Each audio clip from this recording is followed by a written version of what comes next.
ನಾಲ್ಕನೇ ಅಧ್ಯಾಯದ 13ನೇ ಶ್ಲೋಕ. ಚಾತುರ್ವರ್ಣ್ಯಂ ಮಯಾ ಸೃಷ್ಟಂ ಗುಣಕರ್ಮ ವಿಭಾಗಶಃ ತಸ್ಯ ಕರ್ತಾರಮಪಿ ಮಾಂ ವಿದ್ಯ ಕರ್ತಾರಮವ್ಯಯಂ. ಪದಚ್ಛೇದ. ಚಾತುರ್ವರ್ಣ್ಯಂ ಮಯಾ ಸೃಷ್ಟಂ ಗುಣಕರ್ಮ ವಿಭಾಗಶಃ ತಸ್ಯ ಕರ್ತಾರಂ ಅಪಿ ಮಾಂ ವಿದ್ಧಿ ಅಕರ್ತಾರಂ ಅವ್ಯಯಂ. ಕೃಷ್ಣ ಪರಮಾತ್ಮ ಅವನ ಒಂದು ಕರ್ತೃತ್ವ ಶಕ್ತಿ ಎಂಥದ್ದು ಅನ್ನೋದನ್ನ ಇಲ್ಲಿ ನಿರೂಪಣೆಯನ್ನು ಮಾಡ್ತಾ ಇದ್ದಾನೆ. ಇದು ಸಾಮಾನ್ಯವಾಗಿ ಎಲ್ಲರಿಗೂ ಗೊತ್ತಿರತಕ್ಕಂಥ ಶ್ಲೋಕ. ಗೀತೆಯ ಪರಿಚಯ ಇರತಕ್ಕಂಥವ್ರು ಅಥವಾ ಗೀತೆ ಬಗ್ಗೆ ವಿಚಾರ ವಿಮರ್ಶೆಗಳನ್ನ ಮಾಡ್ತಕ್ಕಂಥವ್ರು ಈ ಶ್ಲೋಕವನ್ನ ಕೇಳಿರ್ತಾರೆ.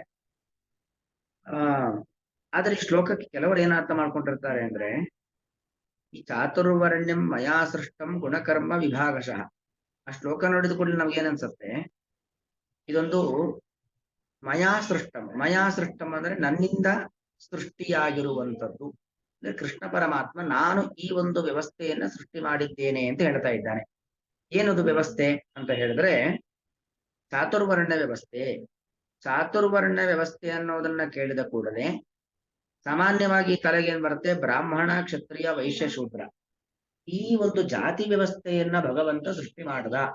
ಅಂದ್ರೆ ಅವರು ಮೇಲೆ ಇವರು ಕೀಳು, ಈ ಒಂದು ಜಾತಿ ವ್ಯವಸ್ಥೆ ಇದನ್ನ ಸೃಷ್ಟಿ ಮಾಡಿದ್ದು ಭಗವಂತ. ಕೃಷ್ಣನಿಂದ ಈ ಒಂದು ಜಾತಿ ವ್ಯವಸ್ಥೆ ಎಂಬುದು ಸೃಷ್ಟಿಯಾಯಿತು. ಸಮಾನತೆ ಇದ್ದಂತ ಜಗತ್ತಿನಲ್ಲಿ ಅಸಮಾನತೆ ಎಂಬುದು ಸೃಷ್ಟಿಯಾದದ್ದು ಪರಮಾತ್ಮನಿಂದ ಅನ್ನೋ ಒಂದು ಭಾವನೆ ಕೆಲವರು ಗೀತೆಯ ಮೇಲೆ ಆಕ್ಷೇಪವನ್ನ ಮಾಡ್ಲಿಕ್ಕೋಸ್ಕರವಾಗಿ ಹೀಗೆ ತಪ್ಪಾಗಿ ಈ ಶ್ಲೋಕಕ್ಕೆ ಅರ್ಥವನ್ನ ಹೇಳ್ತಾರೆ. ಆದರೆ ಇದರ ಅಭಿಪ್ರಾಯ ಏನು ಅಂತ ಹೇಳಿದ್ರೆ, ಕೃಷ್ಣ ಇಲ್ಲಿ ಅಂದ್ರೆ ಈ ಶ್ಲೋಕದಲ್ಲಿ ಮಾತ್ರ ಅಲ್ಲ, ಇಡೀ ಗೀತೆಯಲ್ಲಾಗ್ಲಿ ಶಾಸ್ತ್ರದಲ್ಲಾಗ್ಲಿ ಎಲ್ಲೇ ಆಗ್ಲಿ ಜಾತಿ ವ್ಯವಸ್ಥೆ ಅಥವಾ ಅವನ ಮೇಲು ಇವನು ಕೇಳು ಈ ಎಂಬತಕ್ಕಂಥ ವ್ಯವಸ್ಥೆಯಲ್ಲೇನಿದೆ ಇದನ್ನ ಭಗವಂತ ಸೃಷ್ಟಿ ಮಾಡಿರ್ತಕ್ಕಂಥದ್ದಲ್ಲ. ಅದನ್ನ ಇಲ್ಲಿ ಕೃಷ್ಣ ಹೇಳ್ತಕ್ಕಂಥದ್ದು ಚಾತುರ್ವರ್ಣ್ಯಂ ಮಯಾ ಸೃಷ್ಟಂ ಗುಣಕರ್ಮ ವಿಭಾಗಶಃ. ಹಾಗಾದ್ರೆ ಈ ಶ್ಲೋಕ ಏನನ್ನ ಹೇಳ್ತಾ ಇದೆ ಅಂತ ಹೇಳಿದ್ರೆ, ವರ್ಣ ವ್ಯವಸ್ಥೆ ಬೇರೆ, ಜಾತಿ ವ್ಯವಸ್ಥೆ ಅನ್ನೋದು ಬೇರೆ. ಈ ಶ್ಲೋಕ ವರ್ಣ ವ್ಯವಸ್ಥೆ ಬಗ್ಗೆ ಮಾತಾಡ್ತಾ ಇದೆ ಹೊರತಾಗಿ ಜಾತಿ ವ್ಯವಸ್ಥೆ ಬಗ್ಗೆ ಮಾತಾಡ್ತಾ ಇಲ್ಲ. ಏನದು ವರ್ಣ ವ್ಯವಸ್ಥೆ ಅಂತ ಹೇಳಿದ್ರೆ ಸ್ವಭಾವ ಅಂತ ಹೇಳಿದ್ರೆ ಒಬ್ಬೊಬ್ಬರದ್ದು ಒಂದೊಂದು ರೀತಿಯಾಗಿರ್ತಕ್ಕಂತಹ ಸ್ವಭಾವ. ಏನದು ಸ್ವಭಾವ? ಸತ್ವಗುಣ ಅದಕ್ಕನುಗುಣವಾಗಿರ್ತಕ್ಕಂಥ ಕಾರ್ಯಗಳು, ರಜೋಗುಣ ಅದಕ್ಕೆ ಅನುಗುಣವಾಗಿರ್ತಕ್ಕಂಥ ಕಾರ್ಯಗಳು, ತಮೋಗುಣ ಅದಕ್ಕನುಗುಣವಾಗಿರ್ತಕ್ಕಂಥ ಕಾರ್ಯಗಳು. ಹೀಗೆ ಆಯಾಯ ವ್ಯಕ್ತಿ ಅವರಲ್ಲಿ ಒಂದೊಂದು ರೀತಿಯಾಗಿರ್ತಕ್ಕಂಥ ಸ್ವಭಾವ. ಸತ್ವಗುಣದ ವ್ಯಕ್ತಿ ಸಾತ್ವಿಕ ಕಾರ್ಯಗಳನ್ನೇ ಮಾಡ್ತಾನೆ. ರಜೋಗುಣದ ವ್ಯಕ್ತಿ ಕೆಲವೊಮ್ಮೆ ಒಳ್ಳೆ ಕೆಲಸ, ಕೆಲವೊಮ್ಮೆ ಕೆಟ್ಟ ಕೆಲಸ. ತಮೋಗುಣದ ವ್ಯಕ್ತಿ ಅಪ್ಪಿ ತಪ್ಪಿ ಒಳ್ಳೆ ಕೆಲಸ ಮಾಡುವುದಿಲ್ಲ, ಕೆಟ್ಟ ಕೆಲಸವನ್ನೇ ಮಾಡ್ತಾನೆ. ಧರ್ಮರಾಜನ ಕಣ್ಣಿಗೆ ಯಾರೂ ಕೆಟ್ಟವರ ಕಾಣೋದಿಲ್ಲ, ದುರ್ಯೋಧನನ ಕಣ್ಣಿಗೆ ಯಾರು ಒಳ್ಳೆಯವರ ಕಾಣೋದೇ ಇಲ್ಲ. ಅವನು ಎಲ್ಲರನ್ನೂ ಕೆಟ್ಟ ದೃಷ್ಟಿಯಿಂದ ನೋಡ್ತಾನೆ, ಎಲ್ಲರ ಬಗ್ಗೆ ಕೆಟ್ಟ ಮಾತನ್ನೇ ಆಡ್ತಾನೆ. ಸಾಕ್ಷಾತ್ ಕೃಷ್ಣ ಪರಮಾತ್ಮ ಎದುರಿಗೆ ಬಂದು ನಿಂತರೂ ಕೂಡ ಭಗವಂತ ಅಂತ ಗುರುತಿಸುವ ಒಂದು ಶಕ್ತಿ ಅವನಲ್ಲಿ ಇಲ್ಲ. ಇದು ಅವನ ತಮೋಗುಣ.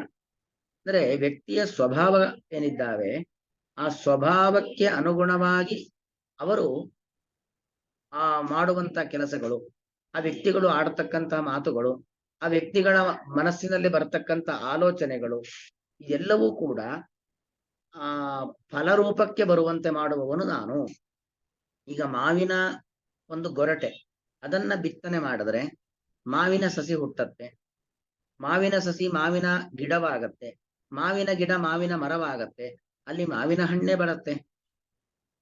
ಅದೇ ಇನ್ನೊಂದು ಯಾವುದು, ಹಾಗಲಕಾಯಿ ಬಳ್ಳಿಯನ್ನ ಹಾಕಿದ್ರೆ ಹಾಗಲಕಾಯೇ ಬಿಡತ್ತೆ, ಅದು ಕಹಿ ಆಗಿರುತ್ತೆ, ಇದು ಸಿಹಿ ಆಗಿರುತ್ತೆ.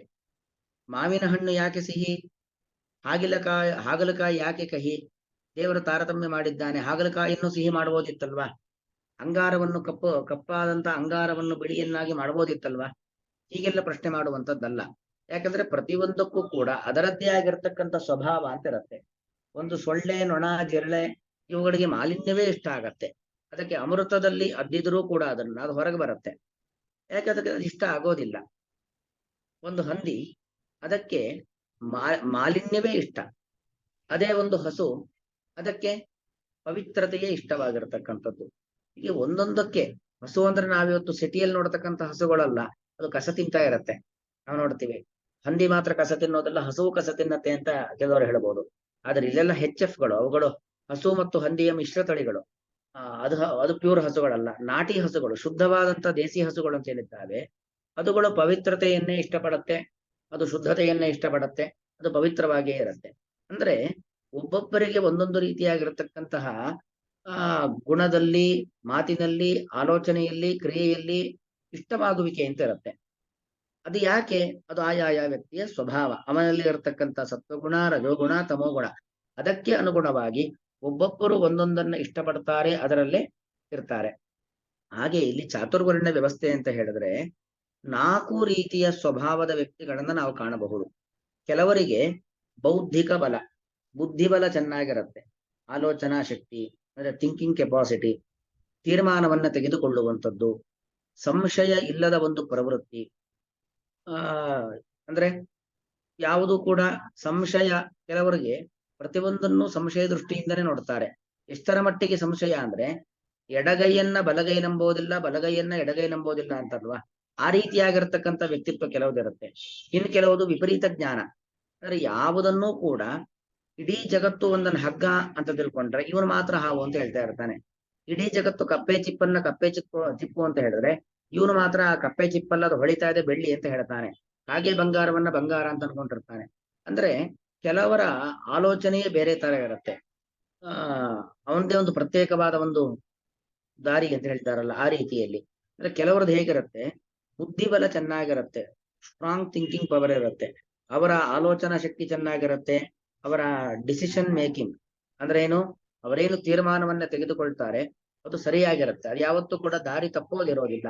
ಅಥವಾ ಯಾವ ಸಂದರ್ಭದಲ್ಲಿ ಏನು ತೀರ್ಮಾನ ತೆಗೆದುಕೊಳ್ಬೇಕು, ಈ ಒಂದು ಬುದ್ಧಿಬಲ ಚೆನ್ನಾಗಿರುತ್ತೆ. ಅಂತೂ ಬೌದ್ಧಿಕವಾದ ಸಾಮರ್ಥ್ಯ ಇದು ಕೆಲವರಿಗೆ ಚೆನ್ನಾಗಿರುತ್ತೆ. ಅವರನ್ನ ಬ್ರಾಹ್ಮಣ ಅಂತ ಕರೆಯುವಂಥದ್ದು. ಬ್ರಾಹ್ಮಣ ಅಂದ್ರೆ ಜಾತಿಯಿಂದ ಬ್ರಾಹ್ಮಣ ಅಲ್ಲ, ತಂದೆ ಬ್ರಾಹ್ಮಣ, ತಾಯಿ ಬ್ರಾಹ್ಮಣ ಆದ ಕೂಡಲೇ ಹುಟ್ಟುವ ಮಗು ಬ್ರಾಹ್ಮಣನೇ ಆಗ್ಬೇಕು ಅಂತಿಲ್ಲ. ಜಾತಿಯಿಂದ ಮಗು ಬ್ರಾಹ್ಮಣವಾಗಿದ್ದರೂ ಕೂಡ ಅದರ ಆಲೋಚನಾ ಶಕ್ತಿಯಲ್ಲಿ ಅದು ಮತ್ತೊಂದು ಯಾವುದೋ ಆಗಿರಬಹುದು. ಇಲ್ಲಿ ಕೃಷ್ಣ ಮಾತಾಡ್ತಾ ಇರುವಂತದ್ದು, ಕೃಷ್ಣ ಹೇಳ್ತಾ ಇರುವಂತದ್ದು ವರ್ಣ ವ್ಯವಸ್ಥೆ, ಸ್ವಭಾವ. ಒಬ್ಬೊಬ್ಬರ ಸ್ವಭಾವ ಒಂದೊಂದು ರೀತಿಯಲ್ಲಿ. ಕೆಲವರಿಗೆ ಬುದ್ಧಿಯ ಸಾಮರ್ಥ್ಯ ಚೆನ್ನಾಗಿರುತ್ತೆ, ಅವರು ಬ್ರಾಹ್ಮಣರು. ಇನ್ನು ಕೆಲವರು ಅವರಿಗೆ ರಜೋಗುಣ ಜಾಸ್ತಿ. ರಜೋಗುಣ ಅದರ ಪ್ರಭಾವದಿಂದಾಗಿ ಅವರೇನ್ ಮಾಡ್ತಾರೆ, ಅನ್ಯಾಯ ಅಕ್ರಮಗಳನ್ನ ಸಹಿಸೋದಿಲ್ಲ. ಅನ್ಯಾಯ ಅಕ್ರಮಗಳು ಕಾಣುತ್ತೋ ಅಂದ್ರೆ ಅದನ್ನ ಖಂಡಿಸ್ತಾರೆ, ಅದಕ್ಕೆ ಶಿಕ್ಷೆ ಕೊಡ್ಲಿಕ್ಕೆ ತಾವು ಯಾವತ್ತೂ ಹಿಂಜರಿಯೋದಿಲ್ಲ. ಅಂದ್ರೆ ಕ್ಷಾತ್ರ ಸ್ವಭಾವ, ಸಮಾಜವನ್ನ ರಕ್ಷಣೆ ಮಾಡತಕ್ಕಂಥದ್ದು, ಒಬ್ಬರ ಕಷ್ಟಕ್ಕೆ ಸ್ಪಂದಿಸುವಂಥದ್ದು, ಒಬ್ಬರ ಕಷ್ಟವನ್ನ ಪರಿಹಾರ ಮಾಡತಕ್ಕಂಥದ್ದು, ಇದೆಲ್ಲ ಗುಣಗಳು ಕೆಲವರಲ್ಲಿ ಇರುತ್ತೆ. ಅಂದ್ರೆ ಅದು ಕ್ಷಾತ್ರ ಸ್ವಭಾವ. ದೇಶ ಸಂರಕ್ಷಣೆ ಮಾಡ್ಲಿಕ್ಕೆ ಯಾವತ್ತೂ ಕೂಡ ಮನಸ್ಸು ಹಾತೊರಿತಾ ಇರತ್ತೆ. ಇದೆಲ್ಲವೂ ಕೂಡ ಕ್ಷಾತ್ರ ಅಂದ್ರೆ ಬಾಹುಬಲ, ದೇಹ ಒಳ್ಳೆ ಗಟ್ಟಿಯಾಗಿರತ್ತೆ. ಯಾವ ಚಳಿಗೂ, ಯಾವ ಮಳೆಗೂ, ಯಾವ ಬಿಸಿಲಿಗೂ ದೇಹ ದುರ್ಬಲವಾಗೋದಿಲ್ಲ. ಈಗ ಕೆಲವರಿಗೆಲ್ಲ ಹಾಗಲ್ಲ, ತುಂಬಾ ಚಳಿ ಆಯ್ತು ಅಂತ ಆದ್ರೆ ಏನೋ ಕಾಯಿಲೆ ಶುರುವಾಗತ್ತೆ, ತುಂಬಾ ಮಳೆ ಬಂದ್ರೆ ಏನೋ ಒಂದು ಕಾಯಿಲೆ ಶುರುವಾಗತ್ತೆ, ಬಿಸಿಲು ಬಂದ್ರೆ ಅತಿಯಾದ ಬಿಸಿಲು ತಡ್ಕೊಳ್ಳೋದಿಲ್ಲ. ಹೇಳ್ತಾರಲ್ಲ, ಶೀತ ಆರತಿ ತಗೊಂಡ್ರೆ ಉಷ್ಣ ಆಗತ್ತೆ, ತೀರ್ಥ ತಗೊಂಡ್ರೆ ಶೀತ ಆಗತ್ತೆ ಅಂತ. ಈ ತರ ಕೆಲವರ ಸ್ವಭಾವ, ಅಂದ್ರೆ ದೇಹ ಆ ಕಠಿಣತೆಗೆ ಒಗ್ಗಿಕೊಳ್ಳೋದಿಲ್ಲ.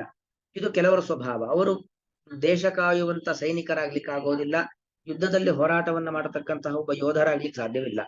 ಅಂದ್ರೆ ಯಾರಿಗೆ ದೇಹ ಗಟ್ಟಿ ಇದ್ದು ಆ ದೇಶ ಸಂರಕ್ಷಣೆ ಮಾಡತಕ್ಕಂತಹ, ಅಧರ್ಮದ ವಿರುದ್ಧವಾಗಿ ಹೋರಾಡತಕ್ಕಂತಹ ಒಂದು ಶಕ್ತಿ ಇರುತ್ತೋ ಅಂತಹ ಒಂದು ವ್ಯಕ್ತಿಗಳನ್ನ ನಾವು ಕ್ಷತ್ರಿಯರು ಅಂತ ಕರಿತಕ್ಕಂಥದ್ದು. ಇನ್ನು ವೈಶ್ಯ, ಇದು ಮೂರನೇ ಸ್ವಭಾವ. ಇವರಿಗೆ ವ್ಯಾಪಾರ ವಹಿವಾಟವನ್ನು ಮಾಡತಕ್ಕಂಥದ್ದು, ಬೈಯಿಂಗ್ ಅಂಡ್ ಸೆಲ್ಲಿಂಗ್, ಮತ್ತೆ ಏನೋ ಒಂದು ಪ್ರೊಡಕ್ಷನ್ ಮಾಡತಕ್ಕಂಥದ್ದು, ನಾವು ಮಾಡಿರ್ತಕ್ಕಂಥ ಉತ್ಪಾದನೆಗಳನ್ನ ಯಾವ ರೀತಿಯಲ್ಲಿ ಜನರಿಗೆ ತಲುಪಿಸ್ಬೇಕು, ಈ ಎಲ್ಲ ಕಲೆಗಳು ಚೆನ್ನಾಗಿರುತ್ತೆ. ಅಂದ್ರೆ ವ್ಯಾಪಾರ ವಹಿವಾಟವನ್ನ ಮಾಡತಕ್ಕಂತ ಒಂದು ಕಲೆ ತುಂಬಾ ಚೆನ್ನಾಗಿರುತ್ತೆ ಕೆಲವರಿಗೆ. ಅಂತಹ ಸ್ವಭಾವದ ವ್ಯಕ್ತಿಗಳನ್ನ ವೈಶ್ಯರು ಅಂತ ಕರೆಯುವಂಥದ್ದು. ಇನ್ನು ಶೂದ್ರ, ಸೇವಾ ಮನೋಭಾವ, ಸೇವೆಗೆ ಯಾವತ್ತೂ ಸಿದ್ಧವಾಗಿ ನಿಂತಿರುತ್ತಾನೆ. ಸೇವಾ ಭಾವನೆ ಸಹಜವಾಗಿ ಅವನಲ್ಲಿ ಬಂದುಬಿಟ್ಟಿರುತ್ತೆ, ಆ ವ್ಯಕ್ತಿಯಲ್ಲಿ ಬಂದುಬಿಟ್ಟಿರುತ್ತೆ, ಅಂತವನು ಶೂದ್ರ ಅಂತ. ಈಗ ಯಾರಿಗೆ ಬುದ್ಧಿಯ ಸಾಮರ್ಥ್ಯ ಚೆನ್ನಾಗಿರುತ್ತೋ, ಆಲೋಚನಾ ಶಕ್ತಿ, ತೀರ್ಮಾನ ತೆಗೆದುಕೊಳ್ಳುವಂತ ಶಕ್ತಿ, ಇದೆಲ್ಲ ಯಾರಿಗೆ ಚೆನ್ನಾಗಿರುತ್ತೆ, ಅವನು ಬ್ರಾಹ್ಮಣ ಅಂತ ಆದರೆ. ಯಾರು ದೇಶ ಸಂರಕ್ಷಣೆ ಮಾಡತಕ್ಕಂತಹ, ಅಧರ್ಮದ ವಿರುದ್ಧವಾಗಿ ದನಿ ಎತ್ತುವ ಹೋರಾಡುವ ಒಂದು ಶಕ್ತಿ ಇರುತ್ತೋ ಅವನು ಕ್ಷಾತ್ರ. ವ್ಯಾಪಾರ ವಹಿವಾಟನ್ನ ಮಾಡತಕ್ಕಂಥ ಸಾಮರ್ಥ್ಯ ಇದ್ರೆ ಅವನು ವೈಶ್ಯ. ಸೇವಾ ಮನೋಧರ್ಮವನ್ನು ಹೊಂದಿದ್ರೆ ಅವನು ಶೂದ್ರ ಎಂಬುದಾಗಿ.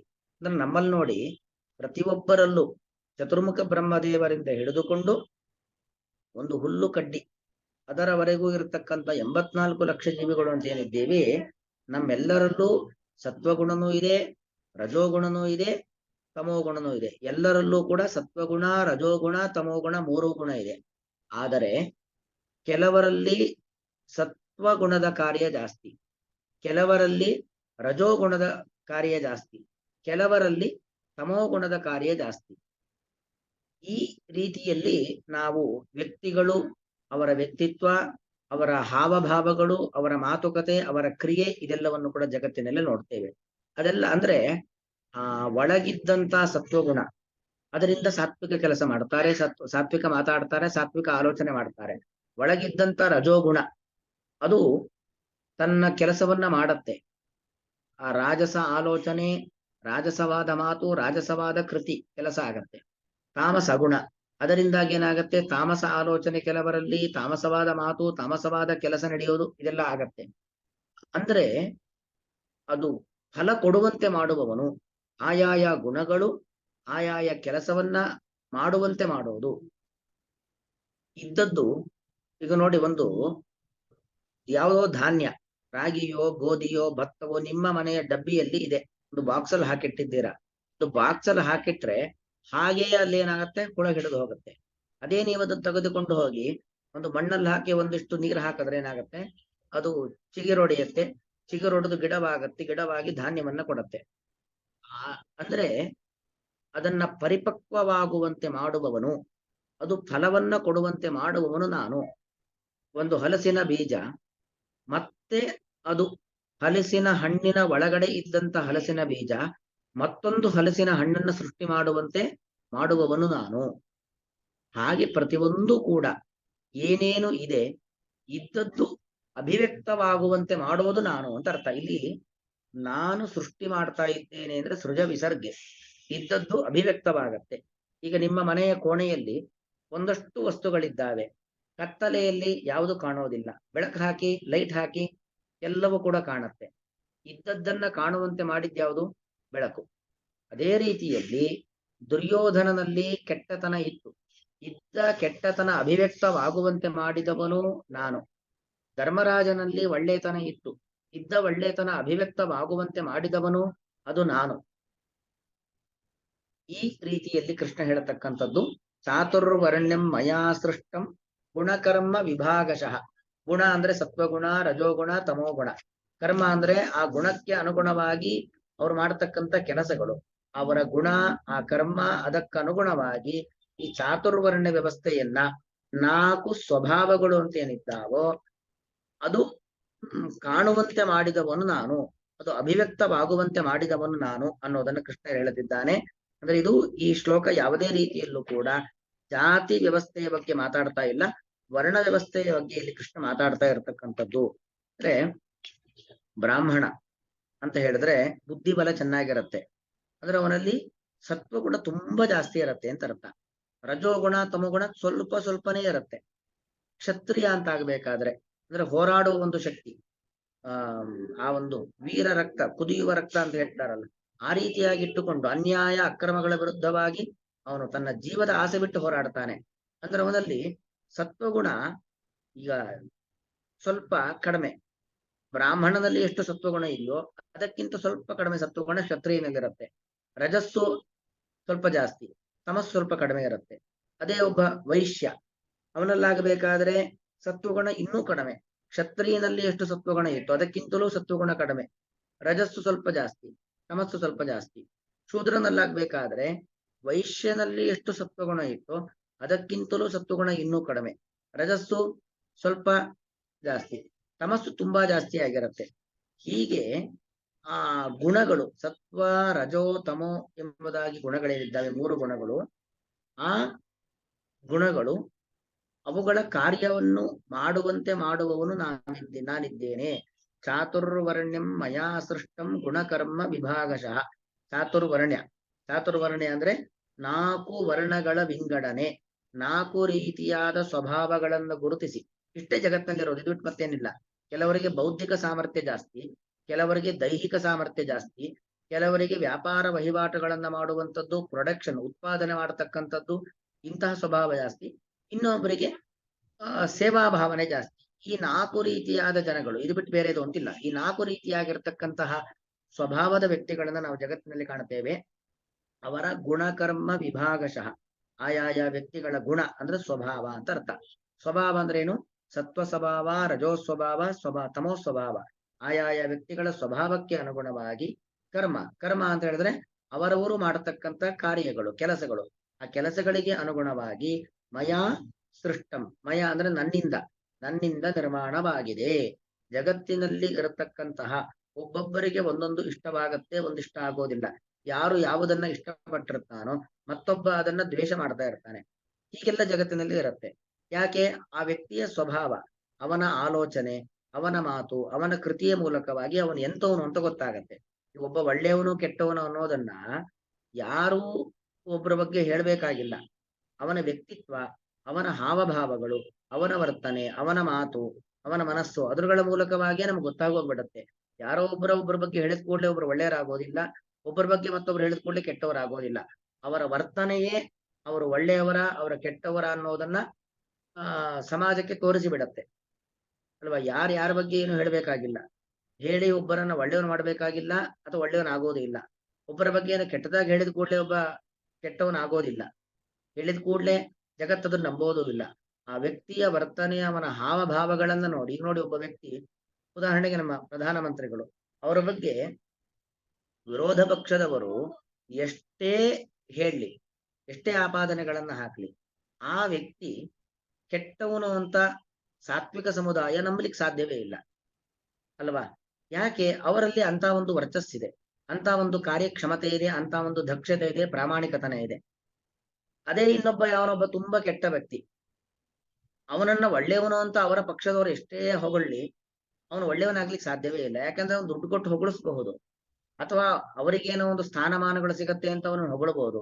ಹೊಗಳಿದ ಮಾತ್ರಕ್ಕೆ ಆ ವ್ಯಕ್ತಿ ಅವನನ್ನ ಒಳ್ಳೆಯವರು ಅಂತ ಹೇಳಿ ಯಾವುದೇ ಒಂದು ಸಾತ್ವಿಕ ಸಮುದಾಯ ಒಪ್ಪಲಿಕ್ಕೆ ಸಾಧ್ಯವಿಲ್ಲ. ಅಂದ್ರೆ ವ್ಯಕ್ತಿಗಳಲ್ಲಿ ಒಳಗಿದ್ದದ್ದು ಅದು ಅವರ ಹಾವಭಾವ, ಅವರ ಮಾತು, ಅವರ ವರ್ತನೆ, ಅದರ ಮೂಲಕವಾಗಿ ಹೊರಬರುತ್ತೆ. ಆ ಹೊರ ಬಂದದ್ದು ಜಗತ್ತಿನಲ್ಲಿ ಪ್ರತಿಫಲಿತವಾಗತ್ತೆ. ಒಬ್ಬ ವ್ಯಕ್ತಿ ಒಳ್ಳೆಯವನು ಕೆಟ್ಟವನು ಅನ್ನೋದನ್ನು ತೀರ್ಮಾನ ಮಾಡ್ಲಿಕ್ಕೆ ಯಾವ ಕನ್ನಡಿಯೂ ಬೇಕಾಗಿಲ್ಲ, ಯಾವ ವ್ಯಕ್ತಿಯ ಮಾತು ಬೇಕಾಗಿಲ್ಲ. ಅವನವನ ವರ್ತನೆಯೇ, ಅವನ ಸ್ವಭಾವ, ಅವನ ಮಾತುಕತೆ, ಅವನ ಕೃತಿ, ಅದೇ ಅವನನ್ನು ತೋರಿಸ್ಬಿಡತ್ತೆ ಅವನು ಎಂತವನು ಅನ್ನೋದನ್ನ ಸಮಾಜಕ್ಕೆ ಅರ್ಥ ಮಾಡಿಸಿಬಿಡತ್ತೆ. ಹೀಗೆ ಮಾಡಿಸುವಂತೆ ಮಾಡುವವನು ನಾನು, ಆ ಒಳಗಿದ್ದದ್ದನ್ನ ಹೊರಗೆ ಕಾಣುವಂತೆ ಮಾಡುವವನು ನಾನು ಅನ್ನೋದು ಈ ವಾಕ್ಯದ ಅಭಿಪ್ರಾಯ. ಚಾತುರ್ವರ್ಣ್ಯಂ ಮಯಾ ಸೃಷ್ಟಂ ಗುಣಕರ್ಮ ವಿಭಾಗಶಃ. ಆ ವ್ಯಕ್ತಿಯ ಸ್ವಭಾವ, ಅವನು ಮಾಡತಕ್ಕಂಥ ಕೆಲಸ, ಅದರ ಮೂಲಕವಾಗಿ ಅವನು ಬ್ರಾಹ್ಮಣನೋ, ಅವನು ಕ್ಷತ್ರಿಯನೋ, ಅವನು ವೈಶ್ಯನೋ, ಅವನು ಶೂದ್ರನೋ. ಜಾತಿಯಿಂದ ಬ್ರಾಹ್ಮಣನಾಗಿದ್ದರೂ ಕೂಡ ಸ್ವಭಾವದಿಂದ ಶೂದ್ರನಾಗಬಹುದು, ಜಾತಿಯಿಂದ ಶೂದ್ರನಾಗಿದ್ದರೂ ಕೂಡ ಸ್ವಭಾವದಿಂದ ಬ್ರಾಹ್ಮಣನಾಗಬಹುದು ಅನ್ನೋದು ಇದರಿಂದ ನಮಗೆ ಒಟ್ಟು ಸಿಗ್ತಕ್ಕಂಥ ಅಭಿಪ್ರಾಯ. ತಸ್ಯ ಕರ್ತಾರಮಪಿ ಮಾಂ. ಭಗವಂತ ಈ ಎಲ್ಲಾ ಗುಣಗಳು ಫಲವನ್ನು ಕೊಡುವಂತೆ, ಅಕ್ಕಿ ಅನ್ನ ಆಗುವಂತೆ ಯಾರು ಮಾಡ್ತಾನೆ? ಒಬ್ಬ ಅಡಿಗೆಯವನು ಮಾಡ್ತಾನೆ. ಒಂದು ಧಾನ್ಯ ಗಿಡ ಆಗುವಂತೆ ಯಾರು ಮಾಡ್ತಾನೆ? ಒಬ್ಬ ಕೃಷಿಕ ಮಾಡ್ತಾನೆ. ಒಂದು ರಾ ಮೆಟೀರಿಯಲ್, ಫಿನಿಶ್ಡ್ ಗೂಡ್ಸ್ ಆಗುವಂತೆ ಯಾರು ಮಾಡ್ತಾನೆ? ಒಂದು ಕಚ್ಚಾ ವಸ್ತು, ಸಿದ್ಧ ವಸ್ತುವಾಗುವಂತೆ ಯಾರು ಮಾಡ್ತಾನೆ? ಒಬ್ಬ ಇಂಡಸ್ಟ್ರಿಯಲಿಸ್ಟ್ ಮಾಡ್ತಾನೆ ಅಲ್ವಾ? ಹಾಗೆ ಭಗವಂತ ನಮ್ಮ ಒಳಗಿದ್ದಂತ ಒಂದು ಸ್ವಭಾವ, ಸತ್ವಗುಣ, ರಜೋಗುಣ, ತಮೋಗುಣ, ಅದು ಪರಿಪಕ್ವವಾಗಿ ಅದು ಹೊರ ಜಗತ್ತಿಗೆ ಕಾಣುವಂತೆ ಮಾಡುವವನು ಭಗವಂತ. ತಸ್ಯ ಕರ್ತೃ ಅಂದ್ರೆ ಮಾಡುವವನು ಅಂತ ಅರ್ಥ. ಆ ಕೆಲಸವನ್ನ ಮಾಡುವವನು. ತಸ್ಯ ಕರ್ತಾರಮಪಿ ಮಾಂ ವಿದ್ಧಿ ಅಕರ್ತಾರಂ ಅವ್ಯಯಂ. ಅಂದ್ರೆ ಇಡೀ ಜಗತ್ತಿನ ಕರ್ತೃ ನಾನಾಗಿದ್ದೇನೆ. ಇಡೀ ಜಗತ್ತನ್ನ ಸೃಷ್ಟಿ ಮಾಡಿದವನು, ಜಗತ್ತಿನ ಜನರನ್ನ ಸೃಷ್ಟಿ ಮಾಡಿದವನು, ಜಗತ್ತಿನ ಜನರಲ್ಲಿ ಇರತಕ್ಕಂಥ ಸ್ವಭಾವ ಹೊರಬರುವಂತೆ ಮಾಡಿದವನು ನಾನಾಗಿದ್ದರೂ ಕೂಡ ಮಾಂ ಅವ್ಯಯಂ ಅಕರ್ತಾರಂ ವಿದ್ಧಿ, ನನ್ನನ್ನಾಗಬೇಕಾದ್ರೆ ಅವ್ಯಯ, ಎಂದೆಂದಿಗೂ ವ್ಯಯ ಇಲ್ಲ. ವ್ಯಯ ಅಂದ್ರೆ ವಿಕಾರ ಅಂತ ಅರ್ಥ. ನಮಗೆ ಅನೇಕ ರೀತಿಯಾಗಿರ್ತಕ್ಕಂಥ ವಿಕಾರಗಳಿದ್ದಾವೆ, ಆದ್ರೆ ಭಗವಂತನಿಗಾಗಬೇಕಾದ್ರೆ ಯಾವುದೇ ರೀತಿಯಾಗಿರ್ತಕ್ಕಂಥ ವಿಕಾರ ಇಲ್ಲ. ನಮಗೆ ಏನೋ ಒಂದು ನಷ್ಟವಾಯಿತು ಅಂದ್ರೆ ದುಃಖ ಪಡ್ತೇವೆ, ಏನೋ ಒಂದು ಅನಾರೋಗ್ಯ ಬಂತ ಅಂದ್ರೆ ಹಿಂಸೆ ಪಡ್ತೇವೆ, ಅಥವಾ ಯಾರಿಗೋ ಏನೋ ನಮ್ಮವ್ರಿಗೆ ತೊಂದರೆ ಆಯ್ತು ಅಂತ ಆದ್ರೆ ತುಂಬಾ ನಾವು ವಿಚಲಿತರಾಗಿ ಹೋಗ್ಬಿಡ್ತೇವೆ. ನಮ್ಮ ಮನಸ್ಸು ನಮ್ಮ ಹತ್ರ ಇರೋದೇ ಇಲ್ಲ, ಆ ತರ ಆಗಿರುತ್ತೆ. ಏನೇನೋ ಸಮಸ್ಯೆಗಳಾಗತ್ತೆ. ಸುಖ ಬಂದಾಗ ಹಿಡ್ತೇವೆ.